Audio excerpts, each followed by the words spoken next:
The screams had no source. They would begin at midnight, echoing through the cold, concrete halls of Tucker Prison Farm. They were sounds of pure, primal agony.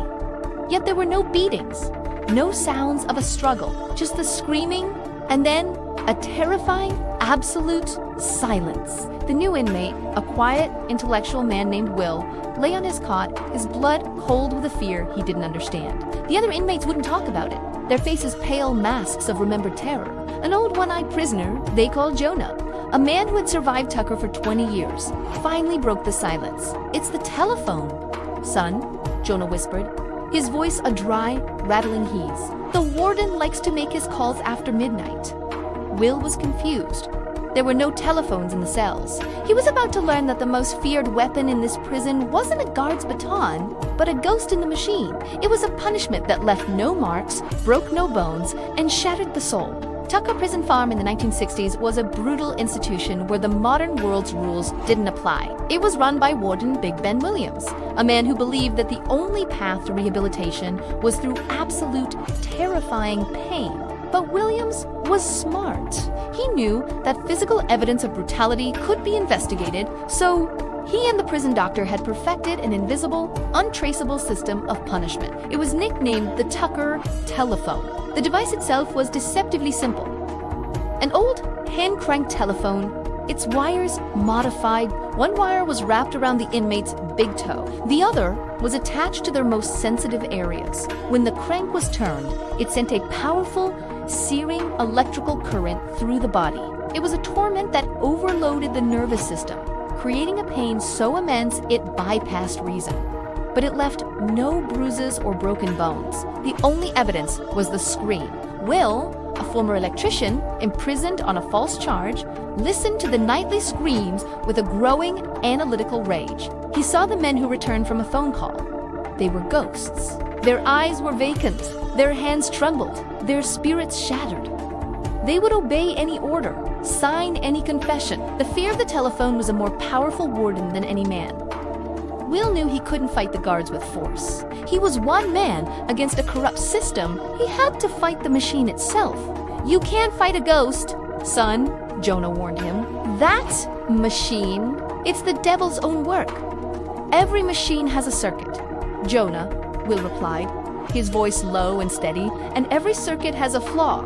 Will's obsession began. He needed to understand the telephone to find its weakness. He used his skills to get a work detail in the prison's generator room, the heart of the facility. He spent months as a model prisoner, quietly studying the prison's ancient, unreliable electrical grid. He memorized the hum of the generators, the flicker of the lights, the complex web of wires snaking through the walls. He was building a mental blueprint of the prison's nervous system. He knew the telephone couldn't be on the main grid. Its surges would blow every fuse. It had to have its own isolated power source. But what? The answer came from the screams themselves. He started listening not to the pain, but to the rhythm. The screams came in frantic, hand-cranked pulses, but there was a second sound hidden beneath. A faint, high-pitched whine. It was the sound of a capacitor, a device used to store and discharge an electrical charge. The telephone was being amplified. Will's blood ran cold. The warden hadn't just weaponized a telephone. He had built a monster. He had to find it. His chance came when he was assigned to repair a light in the infirmary's administrative office. The office was next to the warden's private treatment room. While the guard was distracted, Will saw it through the crack of the door. The old, black telephone sat on a table next to a crude but powerful capacitor bank jury-rigged from old radio parts. But he saw something else that made his heart stop. A third thin wire ran from the capacitor into the wall, connecting to the prison's own intercom system. The warden wasn't just torturing the men, he was broadcasting it. The faint screams he heard in his cell weren't echoes. They were being deliberately piped through the walls. It was psychological warfare on a mass scale, keeping every inmate paralyzed with fear. Will knew his time was running out. His defiance had put him on the warden's radar. Sooner or later, he would get a phone call. He couldn't destroy the machine. He couldn't even get to it. But he didn't have to. He just had to break the circuit. He had a plan.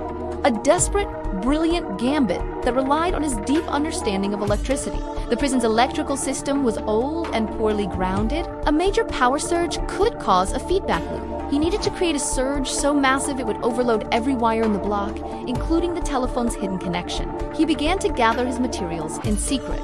He stole a handful of graphite from workshop pencils, grinding it into a fine powder. Graphite is a powerful conductor.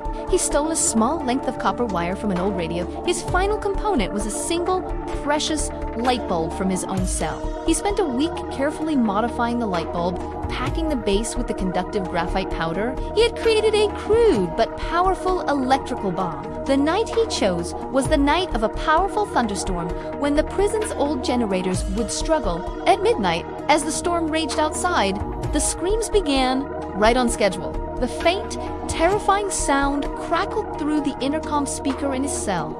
This was his moment. He took his modified light bulb and jammed the copper wire into the socket, shorting it out. He screwed his bomb into the now-lit socket. For a moment, nothing happened. Then, with a blinding blue-white flash and a deafening bang, the light bulb exploded. The graphite powder vaporized, sending a massive, instantaneous surge of electricity back through the prison's ancient wiring. Every light in the cell block exploded in a shower of sparks. The intercom system let out a single, deafening electronic shriek and fell silent. The generators in the basement groaned and died. The entire prison was plunged into absolute pitch-black darkness and a sudden, shocking silence. The screams had stopped. Will stood in the dark, his heart pounding, the smell of ozone thick in the air. He had fought the ghost, and he had won. In the chaos that followed, an investigation was launched. The official report blamed the blackout on a lightning strike. But the Tucker telephone was never used again. The untraceable damage from the feedback loop had destroyed it completely. Will had not escaped the prison's walls, but he had freed its inmates from its most terrifying ghost. He had used his knowledge not as a weapon of force, but as a weapon of liberation. The story of the Tucker telephone is a chilling, true reminder of the dark ingenuity of man, both in cruelty and in defiance. It proves that even in the face of an invisible soul-crushing evil, a single, brilliant mind can find a way to break the circuit. If this incredible true story of an intellectual rebellion left an impression on you, please show your support by hitting that LIKE button. Subscribe and ring the notification bell for more true stories of the battles fought in the darkest of places. Now, we have a question for you. What is a more powerful tool for fighting injustice, physical courage, or intellectual brilliance? Let us know your thoughts in the comments below. Thank you for watching.